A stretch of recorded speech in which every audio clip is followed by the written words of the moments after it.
STRL TV est en compagnie de toute l'équipe du film Mustang.s, dont l'auteur et réalisateur est Alexandre Mexis, avec lequel nous sommes en compagnie, accompagné de toute son équipe. Bonjour Alexandre. Bonjour Yvan. Alors Alexandre, permettez-moi de vous présenter pour celles et ceux qui ne vous connaîtraient pas. Vous êtes coprésident du Festival du court-métrage de Fréjus, vous enseignez à différents endroits, vous êtes à la fois écrivain et poète. D'ailleurs, vous avez écrit des scénarios pour Tony Mastropietro, pour Lionel Kabak et au théâtre pour Clara Bonnet. C'est bien cela ? Oui, c'est ça, oui. Pour Tony Mastropietro, c'était Partir, un court-métrage qui est sorti l'an dernier. Celui de Lionel Kabak, il a été tourné au mois de juillet, il va sortir début janvier. Voilà, et puis l'autre pièce, elle peut être jouée n'importe quand. Voilà. Alors, on va dire, sur quel type de sujet ? C'est plutôt des drames, sauf la pièce, mais ce que j'écris, c'est plutôt des drames. Je reconnais que c'est pas toujours drôle. Alors aujourd'hui, vous aviez l'envie, ou le besoin, ou les deux, de filmer vous-même une de vos histoires. Pourquoi ? Parce que je me suis dit qu'il y avait un moment où il fallait franchir le pas et pas seulement écrire pour les autres, mais aller au bout d'un projet de A à Z. C'est-à-dire l'écrire, enfin avoir l'idée, l'imaginer, l'écrire sous forme de nouvelle, ensuite le passer sous forme de scénario, et puis passer au tournage avec une équipe technique que j'ai. Par contre, c'est pas moi qui tenais la caméra. On l'a évoqué, vous êtes enseignant, puis à travers donc Mustang.s, vous avez donc touché différents mondes. Celui des chevaux, celui des adolescents et un autre monde qui vous a toujours intéressé, à savoir les enfants handicapés. Pour quelle raison ? Alors ça, c'était le projet au début. J'avais envie de tourner une histoire sur des enfants handicapés qui seraient en contact avec des chevaux. Et puis je me suis rendu compte assez vite que ça allait être difficile. Donc finalement, j'ai laissé cette idée. Et le personnage principal, c'est une jeune fille qui ressemble à toutes les jeunes filles qu'on peut avoir en France ou dans le monde du même âge. Alors présentez-nous d'ailleurs cette jeune fille ainsi que tous les comédiens qui l'entourent. Alors le rôle de Manon, c'est Lison Desbuissons, qui a le rôle principal. Et là qui applaudit, c'est son père dans l'histoire, Greg Lager.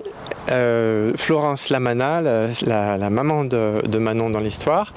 Sa grand-mère, c'est Catherine Fournier. Et puis Nelly Tarizo qui joue le rôle de Laura, une des monitrices. Alors il me manque Céline Lorena comme comédienne.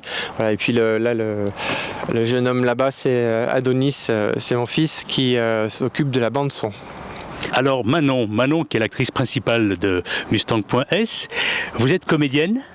Non, je faisais du théâtre avant et cette occasion elle s'est présentée, du coup j'ai accepté de jouer dans ce court-métrage. Donc c'est le premier court-métrage. Comment avez-vous vécu votre tournage ? C'était une histoire assez, c'était une expérience assez enrichissante et un peu stressante quand même. Pourquoi ? Parce que j'avais pas l'habitude et je stresse un peu pour tout et pour rien, mais... Quel âge a-t-elle, Manon ? Je vais avoir 16 ans en octobre. C'est tout à fait logique, ça, Greg. Qu'en penses-tu ? Début de carrière, mais carrière prometteur. Hein. Bon, voilà, parce que vous avez quand même un acteur chevronné à côté de vous, là. Alors, on va parler, puisqu'il a la parole, Greg. Greg qui joue le papa, accompagné effectivement de Florence, la maman. Très bien accompagné. Je le note. On peut dévoiler quand même le début du film, quand même, ou pas ? Oui, le début du film, c'est un début un peu dramatique, puisque c'est le biais choisi par Alexandre. Je joue le rôle d'un... Alors, je ne suis pas à l'image, mais la magie du cinéma fait que j'ai le rôle principal de ce court-métrage, parce que c'est à cause de moi, pas grâce à moi, à cause de moi, qu'il va y avoir un enchaînement dramatique dans ce court-métrage, mais qui c'est aussi les choses de la vie, puisqu'il fait mauvais temps, je suis sur une route, dans une voiture que je connais peu, avec un tracteur devant qui m'embête, avec une femme qui m'excède, avec une petite qui m'agace aussi, qui ne répond pas à mes questions, plus au-dessus de la voiture, le couperet de ma belle-mère qui m'attend pour manger. On ne sait plus la route, il fait mauvais temps, j'ai pas envie de me faire disputer, j'ai pas envie de me faire sermonner, du coup, un peu à la pro, je décide de doubler ce tracteur Et là, je laisse la parole à ma femme qui a détecté tout de suite en urgence. Est-ce réellement vrai que vous l'excédiez? De toute manière, je pense que ça doit arriver très régulièrement avec vous, messieurs. En voiture, on vous énerve assez souvent. Et voilà, je pense que ce qui est arrivé devait arriver. Et c'est bien de ta faute, en fait. Hein. Tu l'as bien cherché. Voilà. Donc, c'est les choses de la vie. Des fois, on commet des accidents tragiques. Accidents tragiques, puisque voilà, nous avons le rôle principal, mais nous avons laissé la place à de très belles personnes qui jouent merveilleusement bien. Et voilà, donc c'est...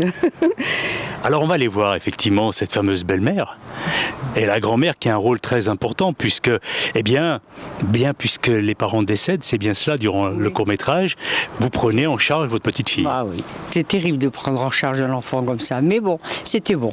Moi j'ai adoré, d'abord un entourage magnifique, vraiment c'était c'était un court-métrage pour moi formidable, vraiment. Alors la petite fille est un petit peu embêtante aussi. Hein. Au début, elle est difficile, oui. Elle est très difficile. C'est difficile aussi d'accepter ce qui lui arrive. Et je suis là, je pense que j'arrive bien à la seconder et à apporter ce qui lui manque. Donc à présent, nous allons voir Laura. Laura qui est donc monitrice de cheval. Tout à fait.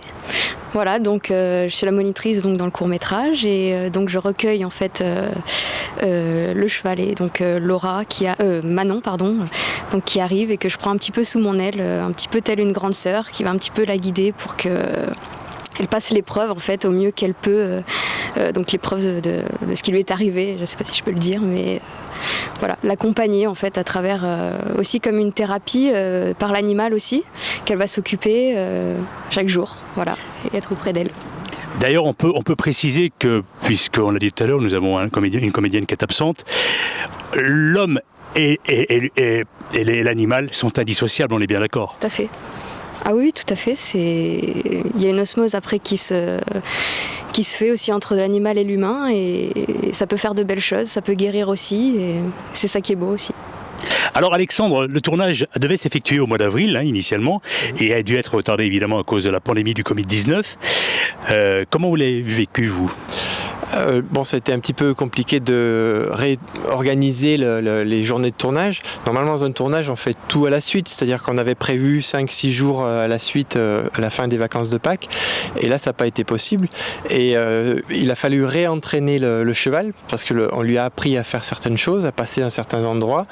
Et donc, pendant le confinement, on ne pouvait pas venir au club s'occuper de lui. Donc, il a fallu le réentraîner après. Ça a décalé l'ensemble du tournage et ça a décalé les scènes sur plusieurs jours séparés les uns des autres. La signification du titre du court-métrage ?